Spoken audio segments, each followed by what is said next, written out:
Big Boss Malayalam season 6 new അപ്ഡേറ്റിലേക്ക് പോകാം. അങ്ങനെ ഇന്നത്തേതിൽ ഒരു ടാസ്ക് അവസാനിച്ചിരിക്കുകയാണ്. ടാസ്കിൽ വിജയിച്ചത് സിജോ ആണ്. Second Sai, third Nandana. Last റൗണ്ടിൽ ഉണ്ടായിരുന്നത് സിജോ, സായി, നന്ദന, ജിൻഡോ എന്നിവരാണ്. അതിൽ നേരത്തെ നന്ദനയും ജിൻഡോയും ഒരു വഴക്കുണ്ടായപ്പോൾ ബിഗ് ബോസ് ഒരു വാർണിംഗ് കൊടുത്തിരുന്നു.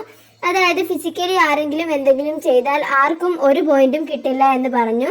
എന്നിട്ട് നന്ദനയും ജിൻഡോയും ഒരുമിച്ച് നിൽക്കണ്ട എന്നും പറഞ്ഞിരുന്നു.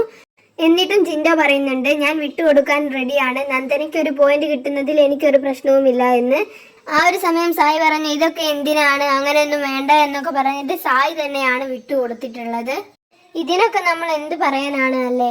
ഇവർ 3 പേരുമാണ് ഇപ്പോൾ വന്നിട്ടുള്ളത്. First Sijo, second Sai, third നമ്മുടെ നന്ദന. എന്തായാലും നല്ലൊരു ടാസ്ക് തന്നെയായിരുന്നു. ഇനി ബാക്കി കാര്യങ്ങൾ നമുക്ക് വിശദീകരിച്ച എപ്പിസോഡിലായി കാണാം. സബ്സ്ക്രൈബ് ചെയ്യാത്തവർ സബ്സ്ക്രൈബ് ചെയ്യണേ.